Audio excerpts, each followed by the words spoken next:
How's it going, guys? I'm Barry. And this is Colby. And this is Who Watches This?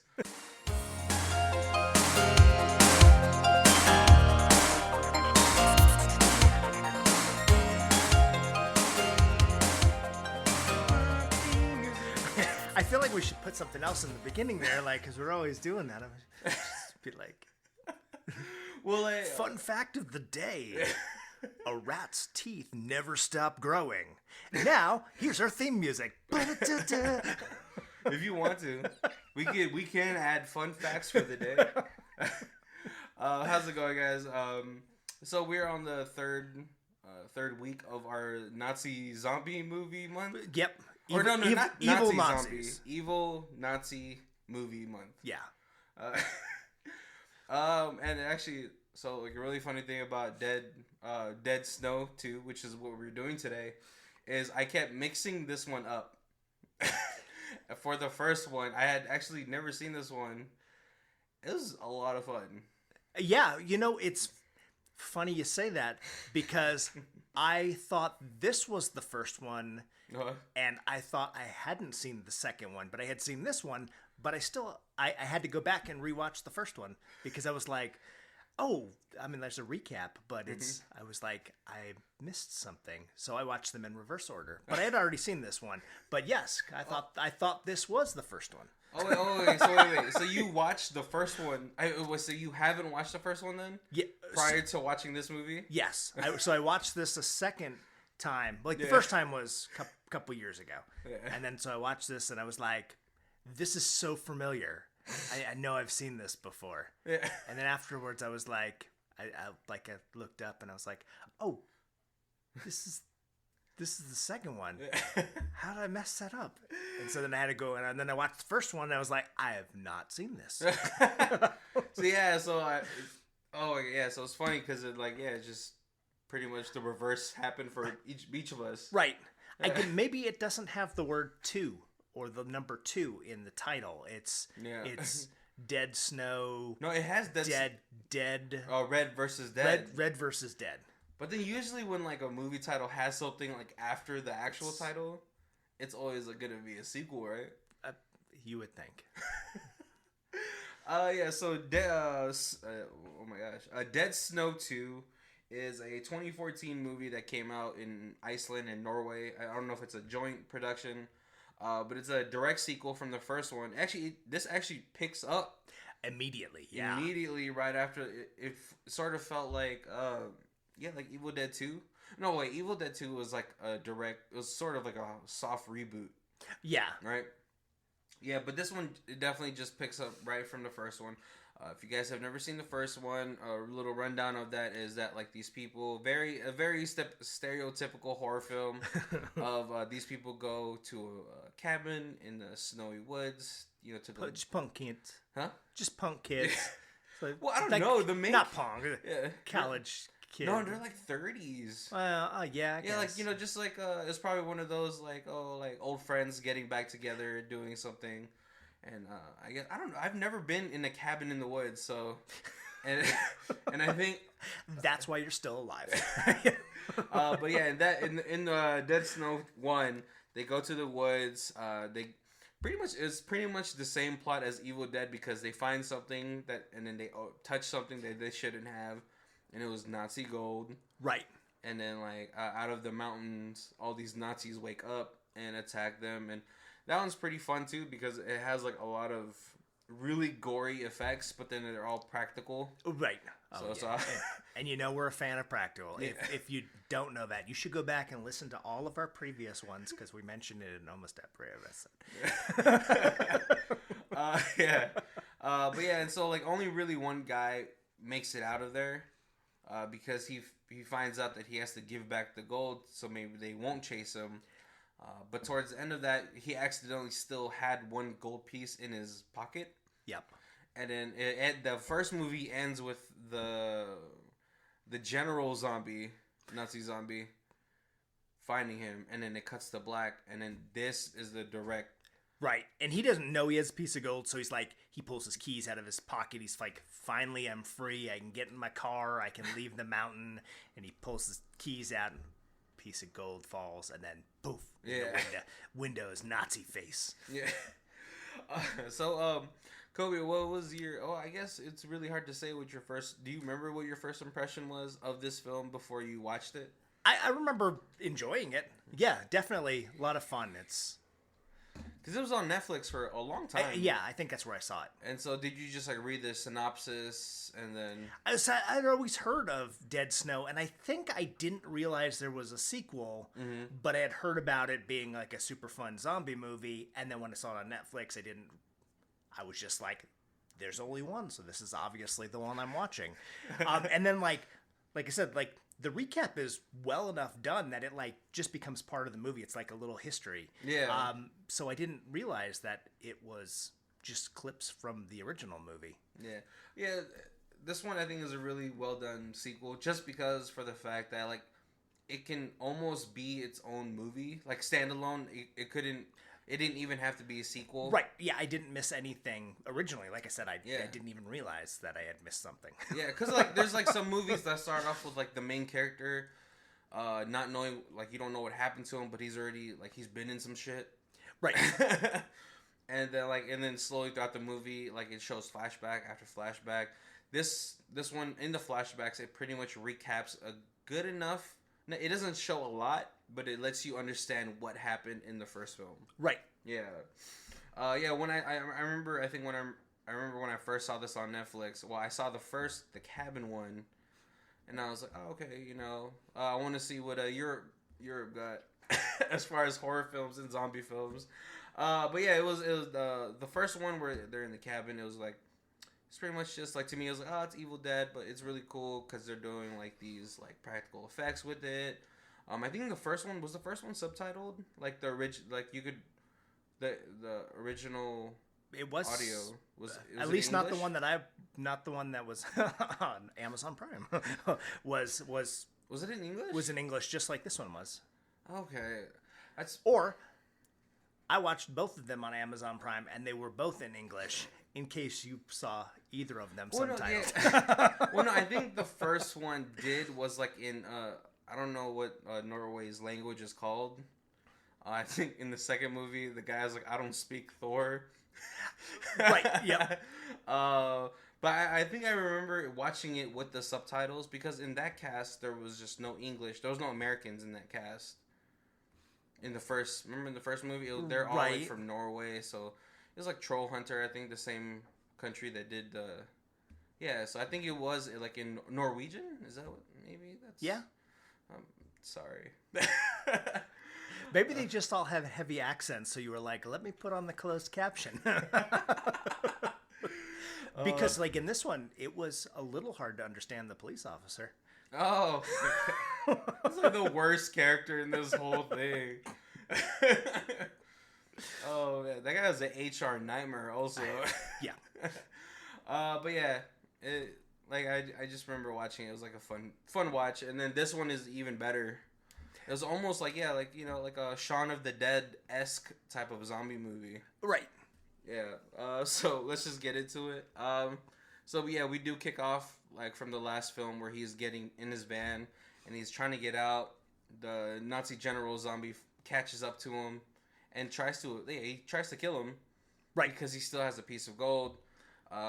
He ends up shaking off a lot of the zombies that have like crowded his van, but then the general one is still holding on until he gets hit by a truck. Right, oncoming traffic. Yeah, and at this point, what's his name? That's not Glenn. It's, Martin. So, so at this point, Martin, in the previous movie, he got bit, but then he Herscheled his way out of that. Right, or very, very Evil Dead-ish, where he chainsawed off his arm because he got bit before it infected him. Yeah, because in this world, they don't know how zombies are made yet. Right. Like, I mean, they do. Like, apparently, I'm pretty sure because he cut off his arm, he's like, there is, like, zombie movies. Because later in this film... The zombie squad says, I've watched thousands of them. Right. So he does, like, the more sensible thing is, like, chopping off his arm. And so, like, at this point in the second film, he has, like, his arm is still chopped off. Right. And so when the General Zombie, or what's his name? We'll just call him Gen Zombie. General Zombie. Well, when he gets hit by the truck, half of his arm gets lopped off. And Martin, he's getting away. But then he keeps falling asleep because, I mean, he's still... Right. It's been a long fucking day. Yeah. And a lot of lack of blood because he's missing an arm. And he is, like, just covered in blood. Yeah. And so, like, yeah, just like, it's always going to be a danger, kids. Don't fall asleep on the wheel because he gets into an accident. You really can't help it, though. Right? Right. Icy roads. Falling asleep at night. Being chased by zombies. Lopped off your own arm. 127 hours himself. No, so he wakes up in a hospital bed. Obviously, he's surrounded by, like, the doctors, but he's also surrounded by police. Right.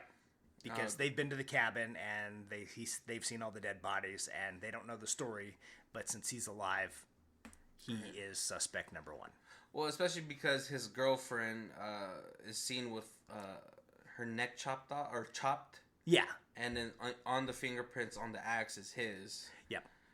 And so they're going through this whole questioning thing. Obviously, the police doesn't believe him when he's like saying, like, did you get the zombies or did you get the animals or whatever? And so they call it in. He's like, oh, yeah, he did it. He did it. And then the doctor comes up and he's like, oh, yeah, you're so lucky to be alive. And because it's so cold...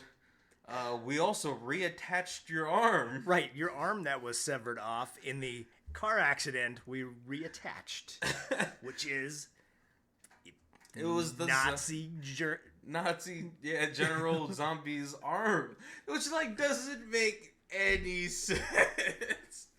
Because not only was this guy wearing a completely different clothes, because the arm is it has the sure it's the sleeve of a Nazi jacket, but that's not important. But the color tone and like the actual mass of it, right? It was way off, and I guess you can reattach limbs like that. I don't.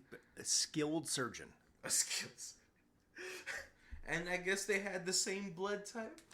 Right, and I apparently the zombie parts want to be reattached, so they help. But yeah, so when he realizes that he has the arm, he's like, oh my god, I have Satan's arm. And he starts killing everybody in the room. His arm does. He is Devon Sawa from Idle Hands. Yes, yep. Except he has the whole hand, or the whole arm. Right, you gotta think, this, like, director just loved cheesy horror movies, and it's like, I'm gonna put my favorite parts of everything into this movie. You think this director's one of his favorite movies was Idle Hands, starring Devon Sawa and Jessica Alba? It is definitely a fun movie. It is a fun movie. I said cheesy movies. I didn't say, like, high quality. No, but yeah, so after that, after he kills, like, I think, like, one of the officers, one of the doctors, he slams, like, 2 or 3 officers to the wall. Right. They finally restrain him to the bed and then inject him with a sedative, and then they go back to sleep.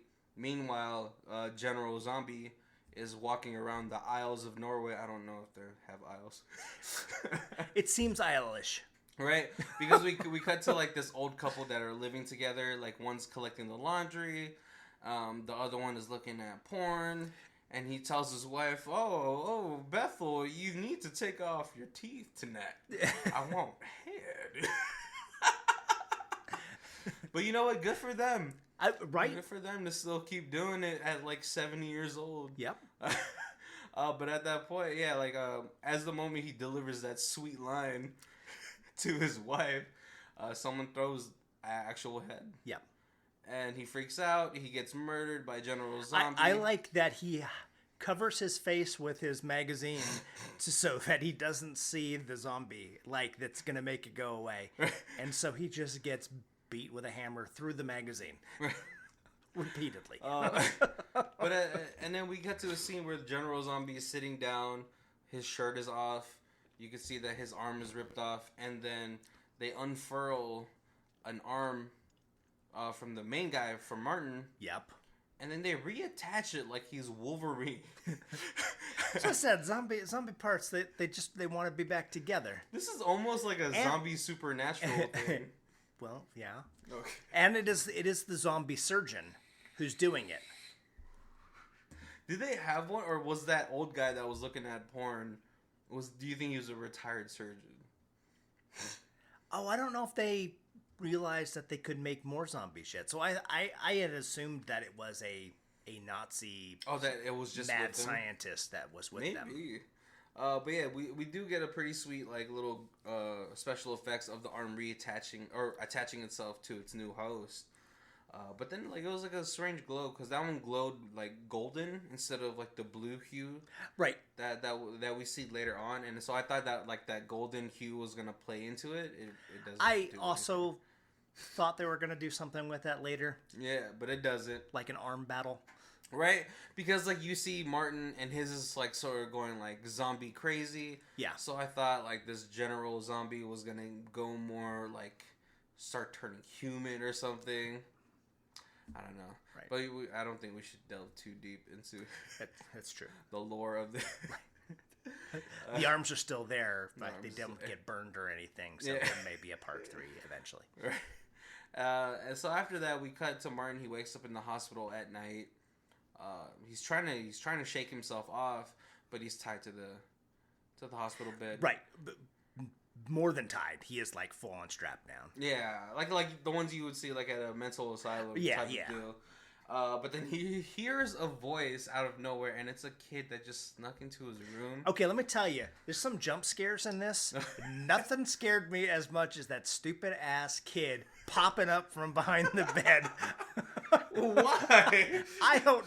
Just so did not expect that, and it startled me. It gave me a fright. But yeah, there's this for some reason. I don't know. Hospitals are already kind of like a weird place to go into. But I also don't want to go into the room where it's dark, a cop's in front of it, and a guy's fully strapped. Right. Yeah. And I guess this kid inspected this guy's body because he's like, your arm, man. Right. You've got a zombie arm. I snuck in here like a ninja, and I took pictures of your arm, and I sent them to the Zombie Squad from America. Zombie Squad. Which I was like, oh, okay, they're just really trying to move the plot forward. I appreciate that. I assumed it was going to be a bunch of kids, like... Oh, the Zombie Squad? Yeah. Oh, it is super unrealistic. That is. We'll talk about that later. But yeah, so he kind of coerced the kid into like releasing him. He's like, I have chocolate. Right. And the kid's like, oh no. Oh, it's double fudge. What? Double fudge? I'll let you go. Yeah, see, this is my fear of having kids, because they're gonna be as dumb as that. Oh man, but yeah, so he does end up. The kid ends up releasing him, but then the kid keeps bothering him about some chocolate, and he tells the kid, "I don't have chocolate," and he starts to whine, but he's making noise. Right. So his hand flicks over. Yes. To the back, and he Nazi arm. He backhands him through the window. Through a bar window. A bar window. When he looks over, the kid's dead. And then when he goes, he finally leaves the hospital. He leaves to inspect the body. The zombie arm opens the body, and takes out its guts. So. That part cracked me up because he's like, oh, he's still breathing. I can give him CPR. And then the zombie arm goes to give him CPR and just crushes through his chest. Which, like, I was like, after that happened, it was already pretty shocking that he had, like, knocked this kid through a bar window. Yeah. But then the moment it started, like, disemboweling him, yeah, I was like, wow, this movie really doesn't give a fuck about kids. And we see that again a couple of times after. But yeah, so the cop sees what's happening because he finally wakes up. There's always a sleeping cop. Right. You know. This cop is. This cop is taking a good hearty nap. But he sees that the bed is empty. He goes out. He sees Martin rifling through this kid's intestines, and then Martin like dips. He leaves. He follows him, but Martin. He's like, it's officer. It's not what it looks like. Like, it is like the perfect example of having your hand in the cookie jar, except the cookie jar is this little kid's body. Yeah. But yeah, he ends up trying to follow chase him, but Martin's zombie arm rips off hood ornament. Yeah, a hood ornament from a Mercedes Benz, I believe, and throws it like a ninja star. Which like so as a teenager, I knew kids that would rip off like the Honda, like the little hood thing, and those aren't that deep. So I feel like if the guy who got ninja starred in the face, I think he's still alive. Maybe. Oh man. So after that, he drives. He just keeps driving. Right. He's just trying to get out. as much distance as he possibly can. Someone calls the kid's phone because he steals the kid's phone before he leaves. Right. And you find out it's the zombie squad. Yep. And he from this scene you only see like sort of his like bottom of his face, like the mouth portion. And at this point, it still could be like a 14-year-old. No, he had like didn't he have like no facial hair. He was smooth. Smooth. But he had like some bass in his voice, right? Like it wasn't like completely barely. Well, after you find out who the actor is, you kind of get why. But he sounded like he knew sort of what he was talking about. Oh yeah, it sounded and then once they start talking, he definitely sounds like he is in charge of a military division called the Zombie Squad. But the moment that like they get off the phone, because he sort of tells them like a little bit of a rundown what happens. Yeah. This is where we get that sweet Thor line because he's stuttering because he's still like on adrenaline. Right. Like, I just accidentally killed the child, and I ninja starred a cop in the face. Yeah. And he goes, "Oh, I'm sorry, I don't speak Thor." Which I was like, I guess it is 2014. Marvel still hasn't been bought out by Disney, right? Right.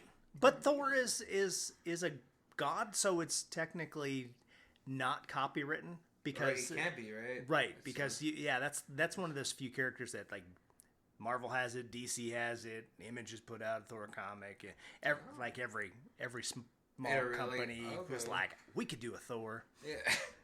But yeah, and so we pulled back from that phone call, and it's actually one of the actors from Silicon Valley. He's like in a bunch of like small things. I believe he's a part of like Seth Rogen's like group of friends. Yeah. Like with him, Jay Baruchel, James Franco. He's like one of the kids from Freaks and Geeks, I believe. Mm-hmm. Yeah. And then he's like, "Oh my god, I think it's serious, guys. We gotta go to Norway." And his two like unrealistic hot teammates, because like they're pretty hot. They are. They're very attractive. Yeah, one is super hot, and then one is like nerdy hot. Well, they wanted to hit both demographics. They wanted to hit the nerdy hipster girl that like loves Star Wars, right? And then they wanted to also just get the guys that have like eyeglass fetishes, right?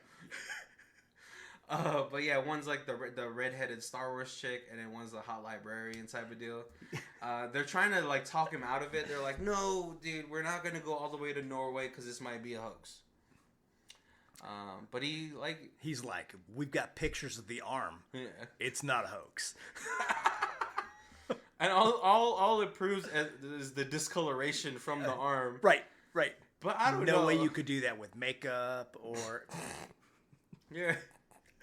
But like this guy must have a cult leader-esque type of charisma to have these two girls in his little zombie squad. Yeah. But he talks about them being ridiculed for some time, and I guess maybe they're just like They could have been late bloomers also. Right. Right. But yeah, he does get them to go to Norway. So as they're making their way to Norway, Martin he goes to some like museum in the middle of nowhere. There's like a tour bus there because there was a World War II battle. Yeah. At that location, so they have like a little tour stop and mini museum. Oh, it's like one of those like when you get those tour packages. It's just like a part of it. Yep. Okay. Yeah. So they're there. Martin gets changed in some Russian sweat tracksuit type of deal. Right, because what he was wearing is covered in blood. Because he just disemboweled the child. Yeah, so he walks into it. What's it called? Zombie squad guy. He says, like, oh, they could be in a zombie curse. Right. So it sort of changes their zombie genre. Yep. Right. Because I think before that, we do see the zombies. They go to some church, and then he like fists the ground, and it like glows. Right. Which is, I guess, him recruiting. Yeah. He's making more zombies. There's a lot that happens in this film, so we're just gonna really. And then that's the rapid fire through the priest from the church is the first one where he kills, and then and then he brings him back. And then once he brings him back, they obviously are like a zombie, but like his slave zombie. Yeah, and so this is sort of like the first time you ever see that he's actually, it's like sort of like a hive mind type of deal. Right. Where he's like the top of that chain. We see Martin, he strong arms like the museum clerk, who kind of looks like a really, he looks like Chris Gaines. Or if you don't know who Chris Gaines is, it is Garth Brooks' emo alter ego. Yes, it does. Because he just has, but he's like, also it's like he's the same age as Garth Brooks, so it's kind of looking bad now. And and that character, Glenn, leaves one of the greatest mysteries in this whole film. But yeah, he strong arms him into like telling him what happened at this battle. This is where Martin finally gets history on the General Zombie, where he's out to complete a task that he was supposed to complete when he was alive. Right, because he thought that it was, from the first movie, it was just to recollect the gold. Mm-hmm. But that ended up being that's just what woke the zombies. Yeah. And then once they've collected the gold, now they're on there to complete the mission that Hitler himself had given them. Yeah. So they find out, but then as they're learning a history, they see the zombies start attacking him. Glenn, the museum clerk, is like, "Oh my god!" So they escape. They go through the front, or no, sorry. They pull a Scooby-Doo, yeah. They pull a good old Scooby-Doo as the zombies are going inside, taking like, I guess, active grenades. Right, because apparently in this country, there's no gun stores or anything like that. Well, it's Europe, right? Yeah. Right, so it's so there's not really weapons, and so far the zombies have been killing people with like pickaxes and hammers. Oh, like hatchets and all that stuff. Shovels, stuff like that. But I feel like every museum is gonna decommission like a grenade. You would think, but it's Europe. It's so Europe, yeah, we'll put it under this glass case. No one will touch it. But yeah. But I gotta say, there is an old decommissioned tank that the zombies fix, and the most clever gas up ever.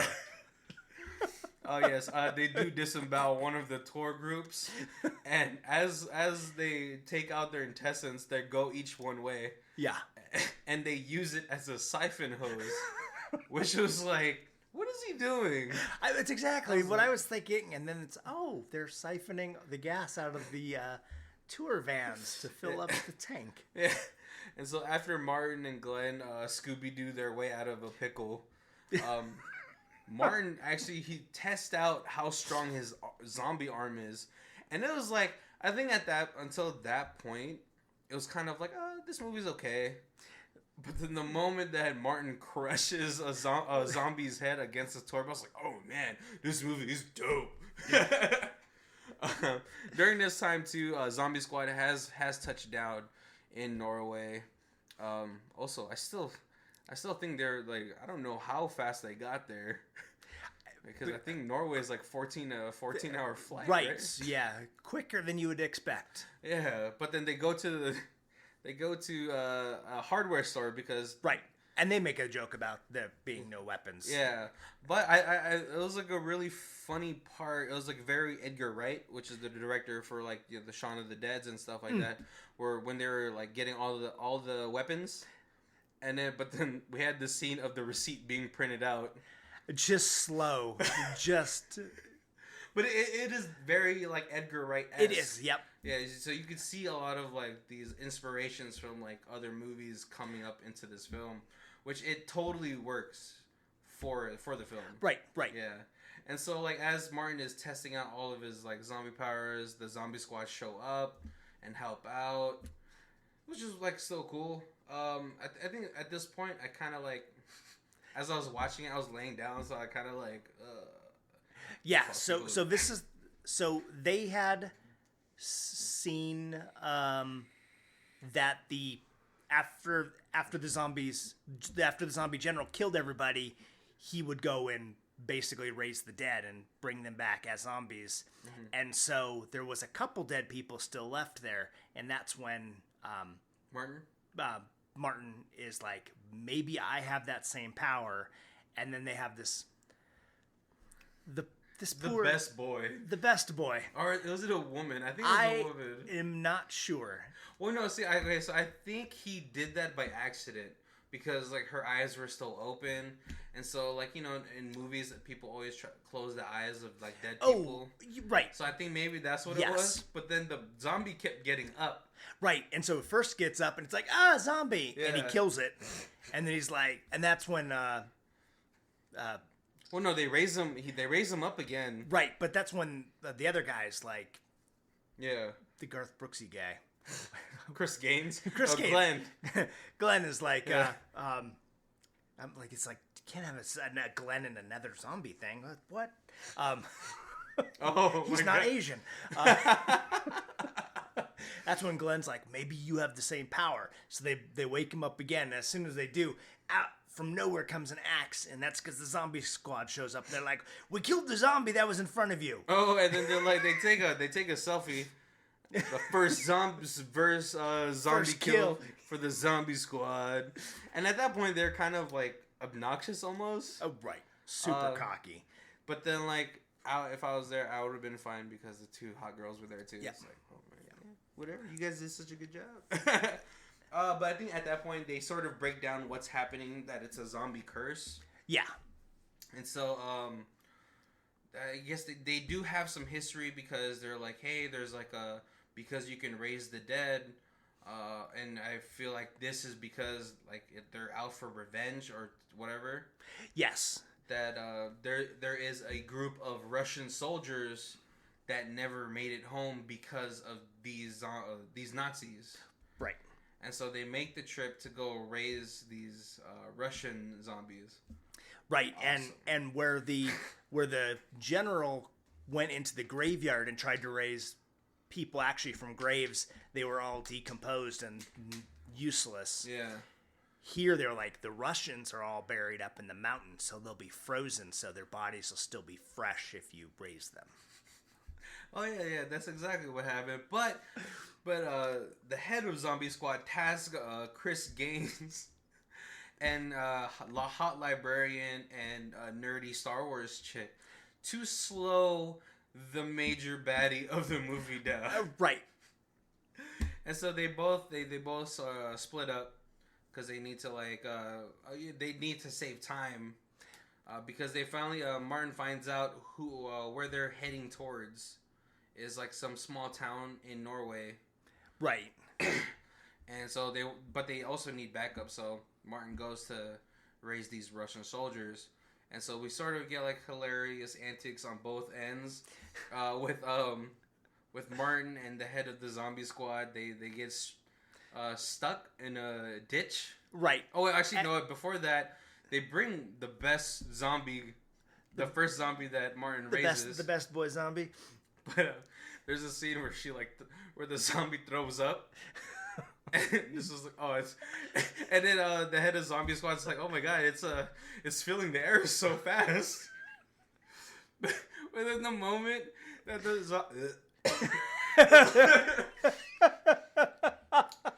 zombie picks up its own vomit and puts it in its mouth, Martin reacts the same way I would have.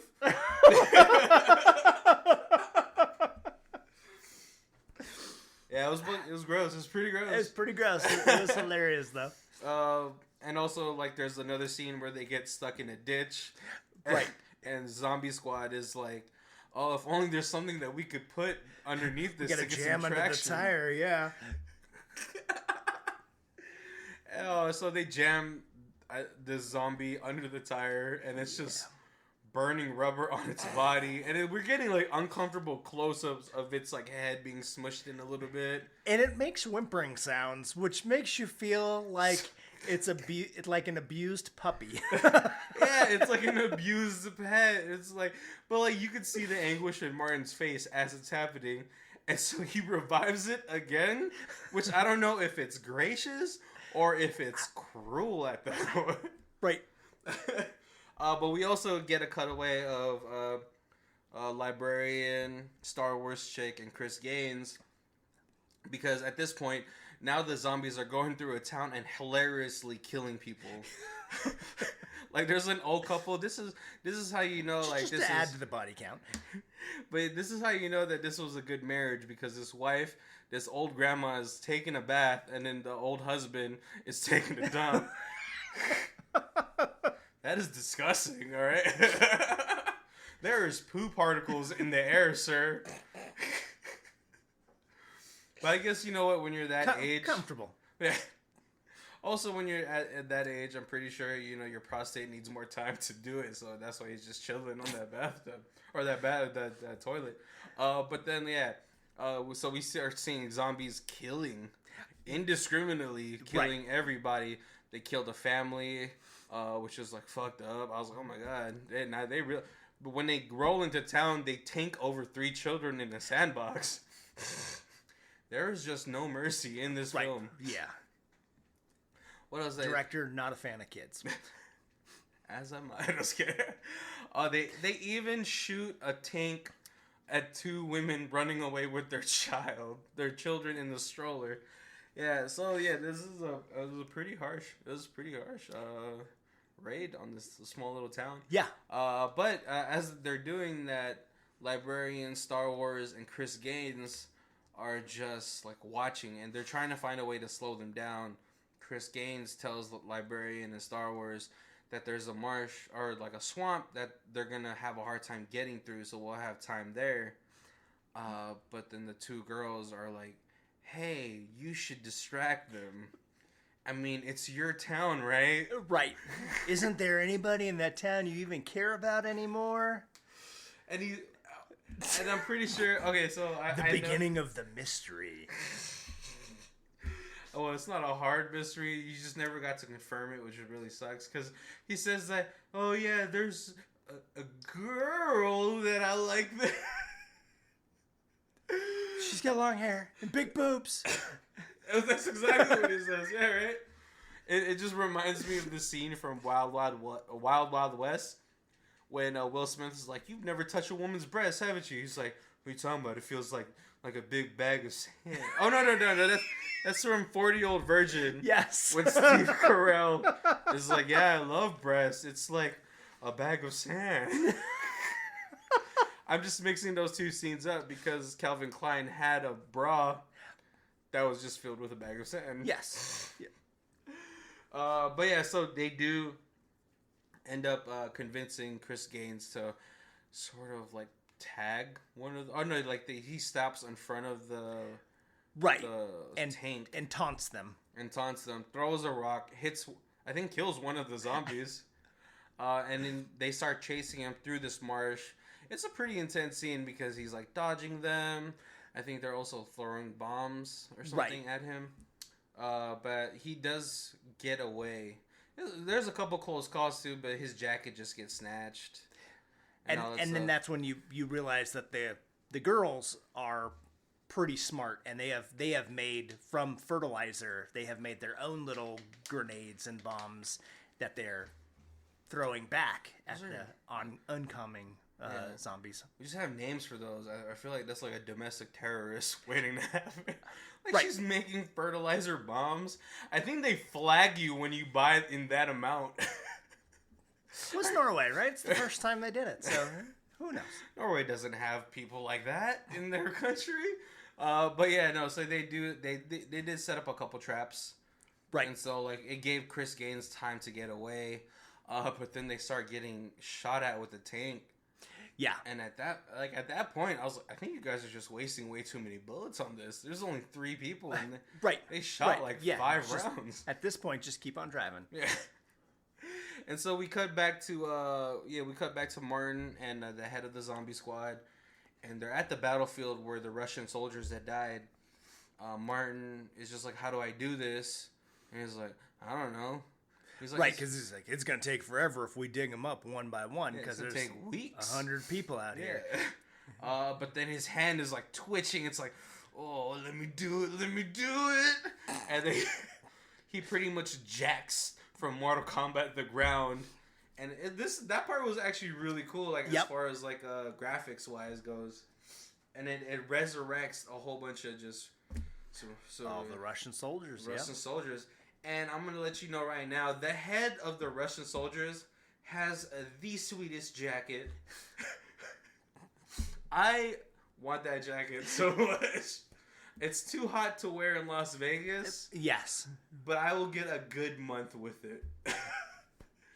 But I feel like if I wear that, I have to wear like boots.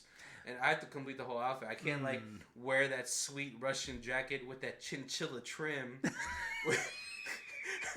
With the basketball shorts and a t-shirt. It's just not gonna work. You know? It's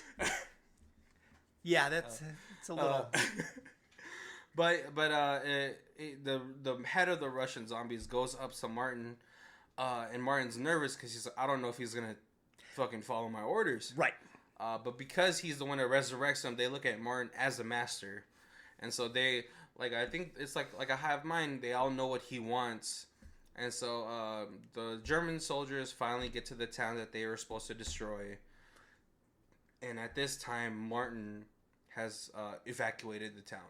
Right. Because when you come into town really loud with a whole bunch of undead Russian zombies... Right, and a tank. Before that, because remember they got there before them. Oh, yes, right. But when there's a whole bunch of Russian zombies walking around the town... like. You're gonna leave. Like I was like, right. I don't live here anymore. Yep. And so at this point, we get like this huge brawl. It's pretty sweet. Yeah, it is like a battle. It is a war scene type of like film at this point. We had this that Russian soldier with the sweetest jacket in the world. It's just. Like mowing down Nazi zombies. Yep, he's a big guy. But he's like cutting them down. Yep. Like it is like the scene where Brad Pitt is playing Achilles in Troy. Yep. And it's just all these Nazi zombies are just butter to him. And we get a really funny like little side thing where the Nazi doctor is like Are you trying to reattach parts or add here? Let's put this plastic thing. Now they put hay replacing all the parts. They put a plunger in this guy's stump. So that was a really funny scene. But yeah, and so the Russian zombie and General Zombie, they end up fighting. Right. At this point, the cops have showed up. We haven't talked about the cops. Are really, they're just a side note, really. Right. They're, pretty much just they always show up after, and then... This is the first time they ever showed during. Yeah. They almost get ran over by a tank. I don't know who parks like that. First of all, they parked side by side. If you're in a raid, you want to park, spread out so everyone can get out in a timely manner. You would think, yeah.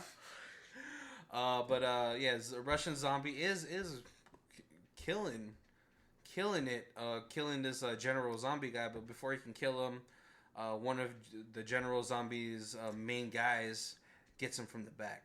Yep. They start to notice that they're losing because the Russian zombies are just outnumbered at this point because the German zombies have had more time to recruit. Right. And so bodies are fresher. the bodies are fresher. The cops don't do anything. They're just hiding in the house. Just like, oh, we should just wait this one out. Yeah, I would have to say is police work.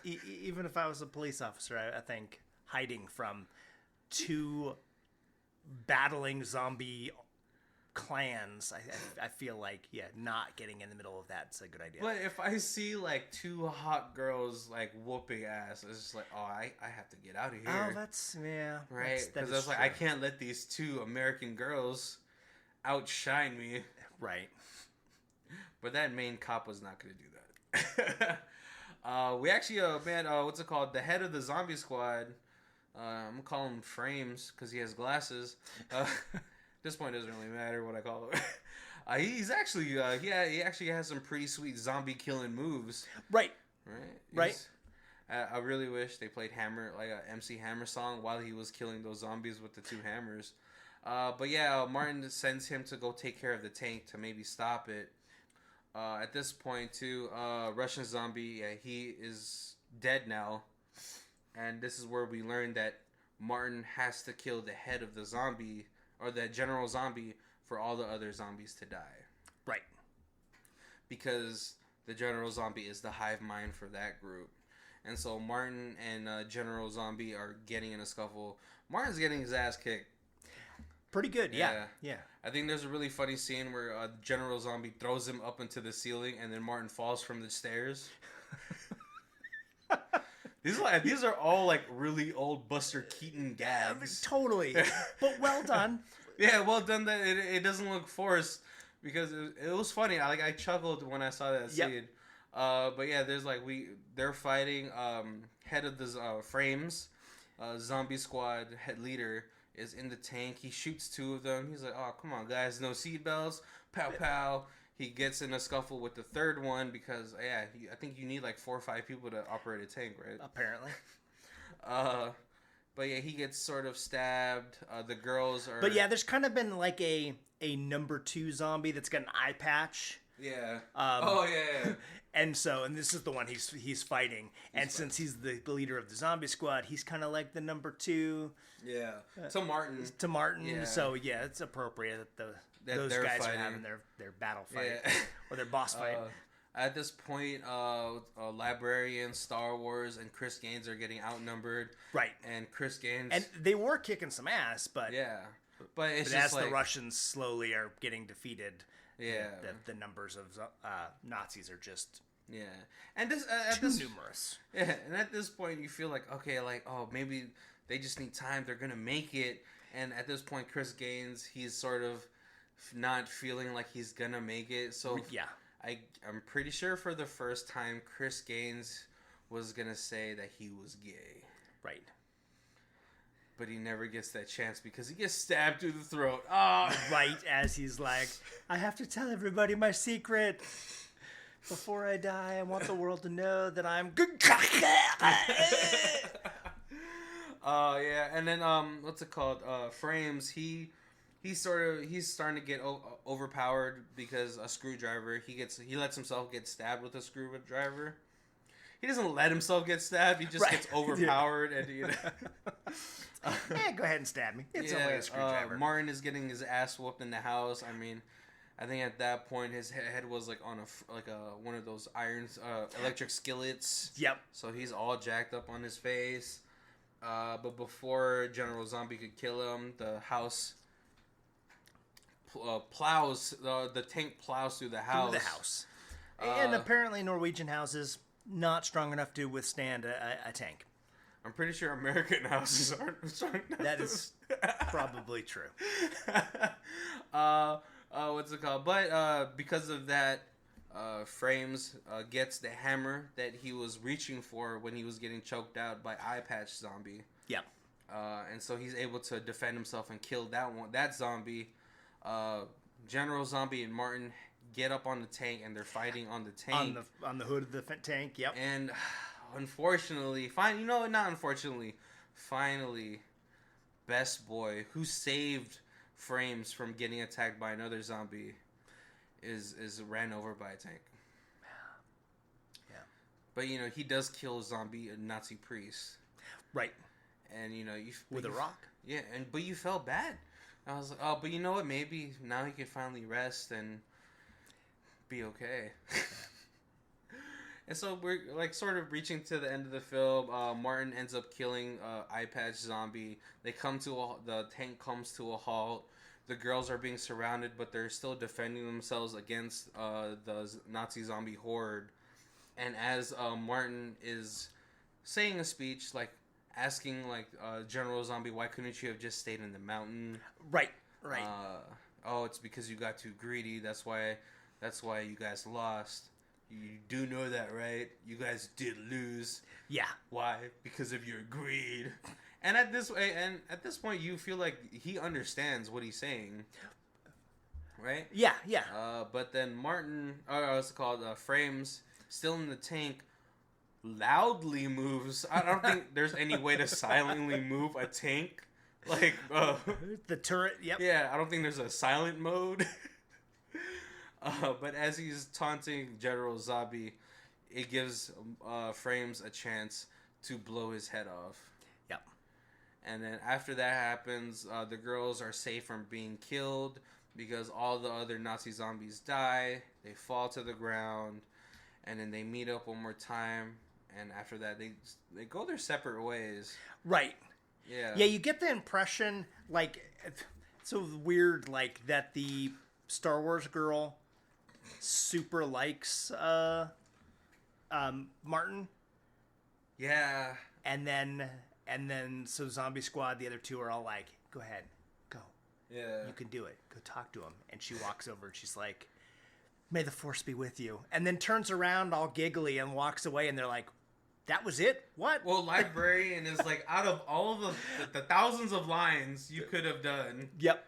That was, okay, whatever. Let's go. And Librarian is super fed up with Star Wars girls references. Right, because she makes a ton. I don't know if that was just the writers like, yeah, I think Star Wars nerd girls are like this, right? They want to compare everything to like Ewoks and Endor. Right. I know some Star Wars nerd guys that are like that. Yeah, but you expect it from them. That's true. Yeah, it's not surprising at all. But yeah, so they sort of, after that, they acknowledge each other. Martin is like, hey, thanks for helping me kill all these guys. And then they part ways. You figure the zombie squad, who now has ample evidence that zombies can be real, is going back to America to like sort of, I don't know, blog about it. I don't think they have a publication. They may after this. They've got some photos. And... so they can get some government funding, right? Yep. Because I'm pretty sure there's a whole bunch of American battle sites that could just be resurrected. Or Canadians. It's way colder there, right? I don't know. Right. But then we follow Martin. He's just driving. And you're like, man, where's this guy going? You see him, he's at a church. And he's like seeing all these graves. And you're like, no, he's not going to do that, right? And I don't know. I think it's always a weird thing for me when I see, like, in movies, when they start digging up a burial site. Right. So I'm like, where's the groundskeeper? Oh, yeah. I typically don't think about that. Yes, but you would assume somebody would be like, hey, what? Because it is not fast to dig 6 feet down. Yeah, 6 feet down. I remember being a kid and trying to dig in my backyard, and after you're like a foot down, I'm like, okay, that was a whole afternoon. I'm going to go inside for some lemonade and watch some Power Rangers. Yeah, my forearms are on fire. I got a blister. I can't dig anymore. But yeah, and so he presumably, I was like, oh, he's digging up his girlfriend to resurrect her. But then when he digs her up, I don't think it's been that long for that body to be that decomposed. Right. Yes, it seems more decomposed than it should. Yeah. And then when he does zombify her, she then becomes even more disgusting. Because, I mean, like, okay, they found her in the mountain, which is really cold. Right. So and it didn't seem like it had been that long of a time between the mountain killings and this movie. Maybe time went by faster Than we had previously thought. Like, he was in the hospital for a lot longer. Right. Maybe. But, yeah, that body looked like it was, like... Actually, I don't know how bodies decompose so fast. I don't know if they do it so fast or whatever. But I know... But it was definitely more than a week worth of decomposing. Yeah, because her skin was, like, all black and gray. So it was really disgusting the moment she got up and opened her mouth. And I was watching... Oh, my God. I'm going to have a booger, whatever. It's windy today. It's allergies. But yeah, so as that happens, I was like, okay, he resurrected her because he felt guilty about accidentally killing her. Yeah. But then she got closer to his face, and I was like, oh no, it can't be that movie. Yeah, I was like, is she gonna attack him? Yeah. Because he did kill her, so maybe there's that anger, and that is not the emotion that they felt. Oh man, we get a Titanic scene. Yeah. We get the hand on the steamy window. Dirty, yucky, kind of bloody pussy hand. But you know, and that car is a rockin'. But the saddest thing after that happens is that you see Martin's first zombie, like he crutched his way to Martin, and it makes this really weird happy sound. Like, it kind of reminded me of the scene of Forrest Gump when he was a child, and he's like, and then that older gentleman comes out of his mother's room, and he's all like, "Well, boy, your mother sure does love you," and Forrest goes,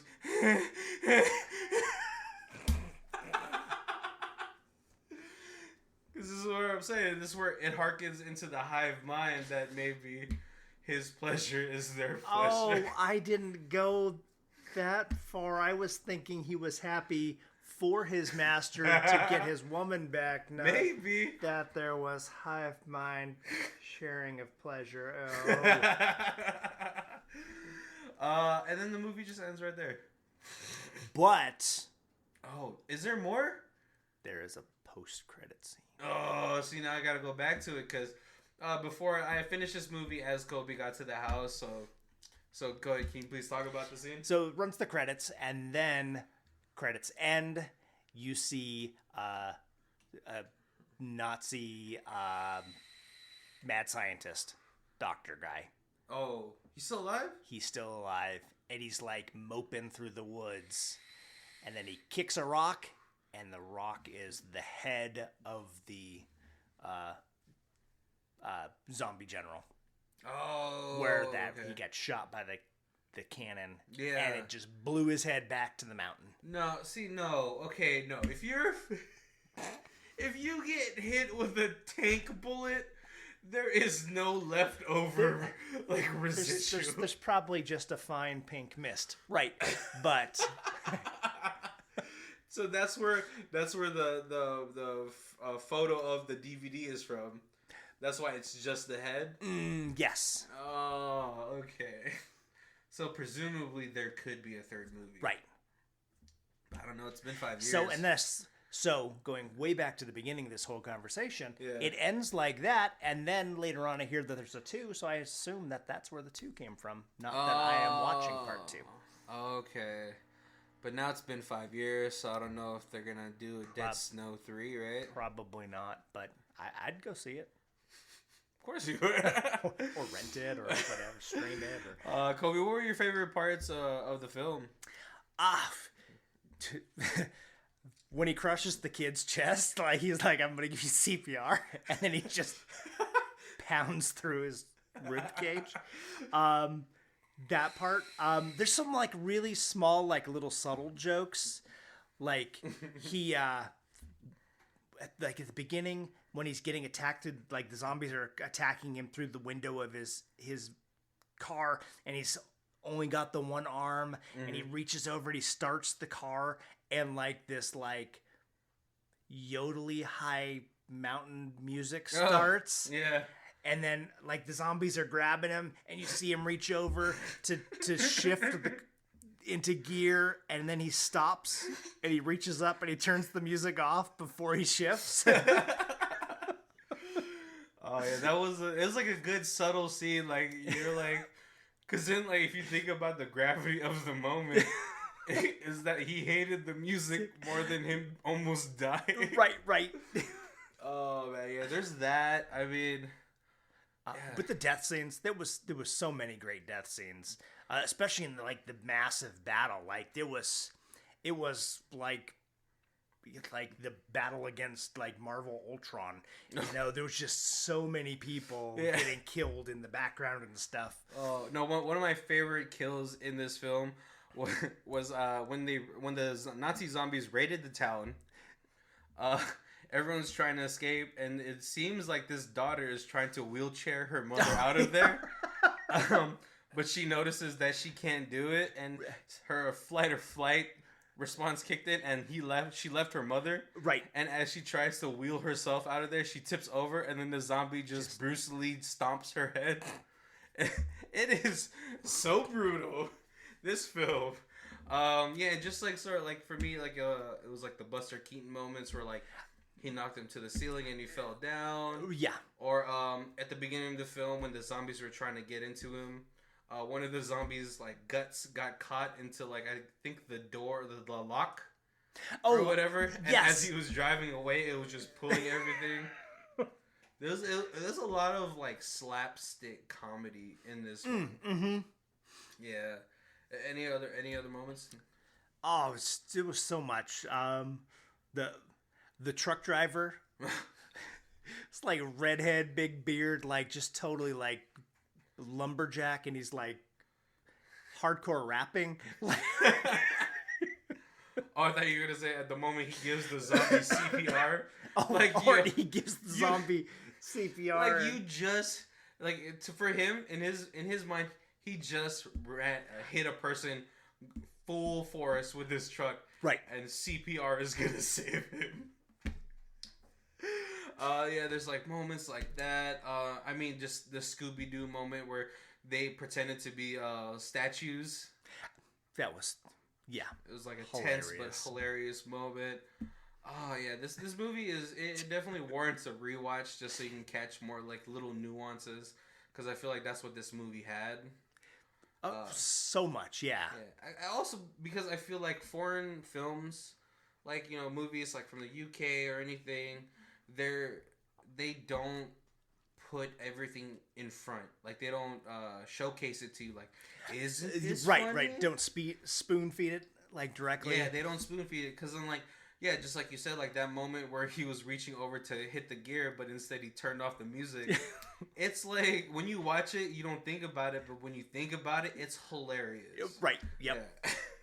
Yeah. Kobe, what would you, so we were going to the rating portions, guys. So, like I said I think at the beginning of this month, we have added a new rating to our thing, which, I mean, it doesn't necessarily say that the movie is bad, but it's just like our level of commitment to spending money to this movie. Right, because we kind of, at one point we kind of VHS'd in there, and that's a little outdated.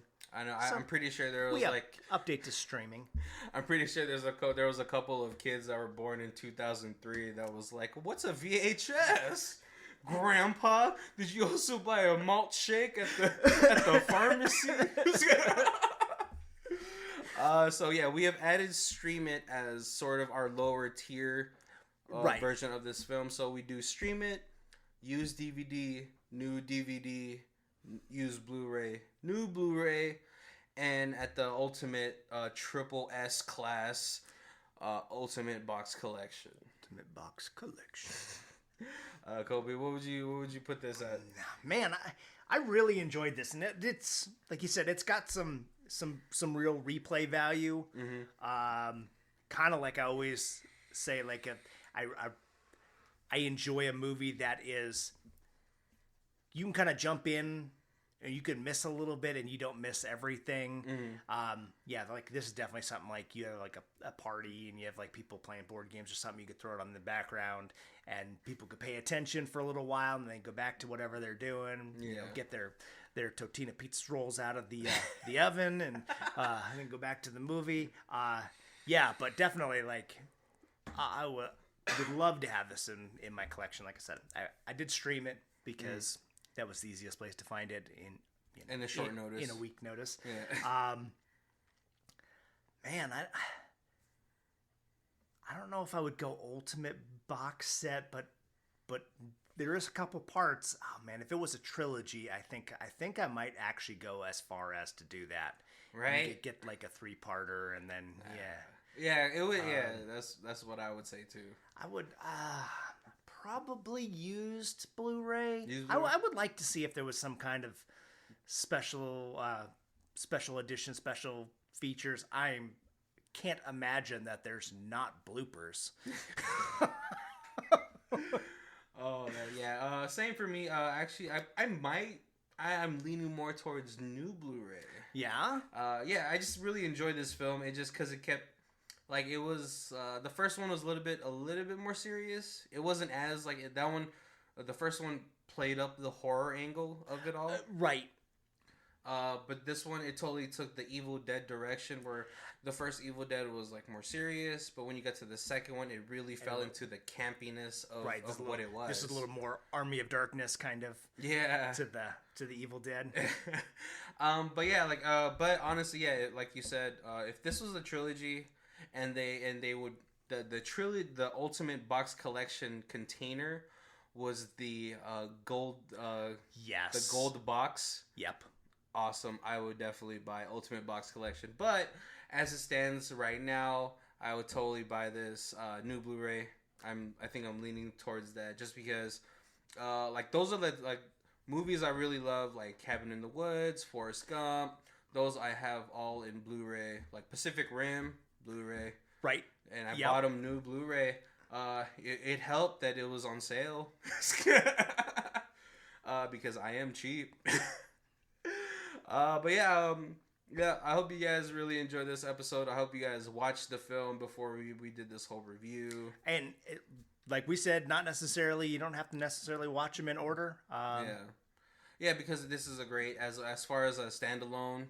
It's fine, but you know, like if you're like us, we have to we want to watch the whole. Right. Yeah. I guess the recap is a little spoiler for the first movie, so if you watch the second one, or the first one second, then you kind of know what's gonna go on. But I mean, if you're listening to this podcast, you're probably gonna watch the first film anyway. That's true. We already pointed out where the best jokes are. But yeah, I hope you guys enjoy this. Next week we will be watching. Because I feel like this is probably one of the only films that we're doing for a monthly episode that was a theatrical release that was pretty recent. Right. Only because I feel like it is underrated for for a J.J. Abrams film. Yeah. You know? Because I remember watching the trailers, oh man, oh my god, it's a Nazi zombie movie. And so we will be watching Overlord. Right, and I was so hyped about it when I saw the trailers, and then I just never saw it. So never got around to it. So I'm excited. Yeah.